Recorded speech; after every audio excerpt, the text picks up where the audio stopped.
3, শিল্প বিপ্লবের কপাট খোলার জন্য, ইন্ডাস্ট্রিয়াল রিভলিউশন এর জন্য একামতে দ্বীনের প্রয়োজনীয়তা অপরিসীম।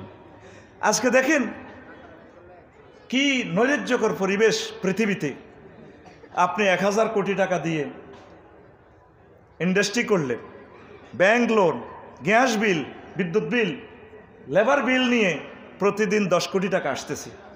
লেবারেরা সবাই মিলে মিছিল করে আমরা কাজ করব না। লেবারদের ভিতরে আল্লাহর ভয় নাই, মালিকের ভিতরে আল্লাহর ভয় নাই, পর্যাপ্ত পরিমাণ বেতন দিচ্ছে না। রাসূল সাল্লাল্লাহু আলাইহি সাল্লাম বলছেন, আয়াতুল আজির আজরাহু কাবলা ইয়াজফা আরকাহু, give the laborer his wages before his perspiration be dry। শ্রমিকের গায়ের ঘাম শুকানোর আগে আগে তাকে পারিশ্রমিক দিয়ে দাও। তা আমরা মালিক পক্ষ আল্লাহকে ভয় করছি না, আর আমরা শ্রমিক পক্ষ। আমার ড্রাইভারে 3টা বাজে মাহফিলে যাব, চাবি রাখি আমার খাটের উপরে, হুজুর আমি বাড়ি চলে আসছি। কিভাবে আমি ড্রাইভার নিয়োগ দিব বলেন? মানুষের মাহফিলটা না জানলে তো আমার মেরে ফেলবে। একটা শ্রমিকের ভিতরে আল্লাহর ভয় নাই, তুমি চাকরি করবা না, পৃথিবীর কোনো শক্তি নাই না করার, ঠিক কিনা? এখন বুঝলাম বড় লোকেরা কত কষ্টে আছে। আপনারা যদি 10,000 শ্রমিক মিছিল করেন আমরা তার চাকরি করব না, তাহলে ওনার বিদ্যুৎ বিল, গ্যাস বিল, ব্যাংক কিস্তি প্রতিদিন 20 কোটি টাকা আসি, মানুষটা তো শেষ। ইন্ডাস্ট্রিয়াল রিভলিউশনের জন্য প্রত্যেকটা নাগরিকের ভিতরে যদি আল্লাহর ভয় থাকে, কোরআনের আইন যদি চালু থাকে, মালিকও নিরাপদ, শ্রমিকও নিরাপদ। আর শ্রমিকেরা কষ্ট করছে, তারা আমার এখানে বেতন পাবে, বেতনের জন্য তারা গুলি খায়, মিছিল দেয়। সে যখন বলছে, এই কয়েকদিন আগে যে আমি ফেসবুকে অ্যাড দিছি, সাথে সাথে আমি বিকাশে, আমি বলছি তোমার বিকাশ নম্বর দাও, আমি তোমার টাকাটা দিয়ে দিই। আমার ওয়াইফে কেন দিবেন? তাল্লাই বিচার মিললাম না। আমি বলছি বিচার হাসর মাঠে চলবে। দেখেন, একটা মাস তো সময় দিতে বা 10 দিন সময় দেন। এই যে আমাদের ঢাকা, আমাদের এই 40 কোটি মানুষের রিজিক, গার্মেন্টসগুলো অস্থিতিশীলতা কেন? মালিক পক্ষের আল্লাহর ভয় নাই, আর শ্রমিক পক্ষের আল্লাহর ভয় নাই। দুই পক্ষে আল্লাহর ভয় বাস্তবায়নের জন্য কি? আল্লাহর দ্বীন প্রতিষ্ঠা, একামতে দ্বীনের প্রয়োজনীয়তা, ঠিক কিনা? যদি আমরা ইন্ডাস্ট্রিয়াল রেভলিউশন যদি কায়েম করতে না পারি, এই বাংলাদেশের সভরেন্টির 100% হেফাজত হবে না। তাম পৃথিবীতে আপনাকে প্রতিযোগিতা করে বাঁচতে হবে। আপনি যেভাবে চলছেন, শ্রম রোডে গাড়ি দিচ্ছেন, অটো চালাচ্ছেন, এটা শ্রম এবং ক্যাপিটাল নষ্ট করতেছেন, লাভ নেই।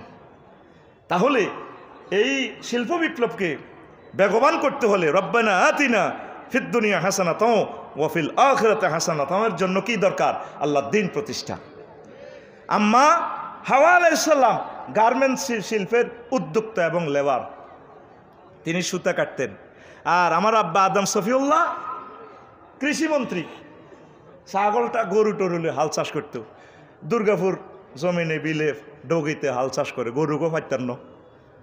তুই আমার 12টা 1টা পর্যন্ত গেলে চাষে করতে আসস, কসল আর একটু 2 আঁচ আর হয়েছে, কফাইতাম না। এবার আল্লাহরে ফোন দিছে, বারালাহি এই যে গরু হেতে কয় পাইতাম না, এই আমার হিরে ধরে, ঘটনাটা কি? তারা আস্তে করে একটা চড় লাগা, তাহলে সে বোবা হয়ে যাব। সেদিন থেকে হেতের কথা নাই। একটু একটা রেওয়ায়ত শুনছি আর কি, দলিলটা পাই নাই, আপনারা দলিল খোঁজ করে দেখবেন। তো এই যে আব্বা এগ্রিকালচার সেক্টর তিনি দেখতেন, আম্মা গার্মেন্টস শিল্প দেখতেন। বিশ্ব এখনও চলছে, কিন্তু গার্মেন্টস শিল্প আর এগ্রিকালচার শিল্প, কৃষি বিপ্লব যেখানে সফল, সেই দেশের নাগরিকগুলো সুখে আছে। ইন্দোনেশিয়া 100% কৃষি বিপ্লব সফল। মালয়েশিয়া স্প্রিং সিজন, এক গাছে আম ধরে, আম পাকে, মুকুল করে, একটাতে সব। আমরা এই সুন্দর এই বাংলাদেশকে সাজানোর জন্য হিন্দু, বৌদ্ধ, খ্রিস্টান, মুসলিম মিল্লার 100% খাদ্য নিরাপত্তা বিধানের জন্য, নিরাপত্তা নিশ্চিত করার জন্য আল্লাহর জমিনে আল্লাহর দ্বীন কায়েমের বিকল্প, এটা আমি 5 নম্বর অপশানে লিখে দিয়েছি। ওমর রাদিয়াল্লাহু তাআলা আনহু বলছেন, আমার রাষ্ট্রে যদি একটু জমিন পড়ে থাকে, সেটা খাসের জায়গার হয়ে যাবে, অন্তর্ভুক্তি হয়ে যাবে। প্রত্যেকে হয় দান করো, নতুবা চাষ করো। আজকে আমরা প্রত্যেকে কিনে খেতে রাজি আছি, কেউ আমরা চাষ করি না। আসুন সুন্দর একটি বাংলাদেশ গড়ার জন্য আল্লাহর জমিনে আল্লাহর দ্বীন কায়েমের টার্গেট সামনে রেখে আমরা কৃষি বিপ্লব গঠন করি। পড়ি আমরা আমিন।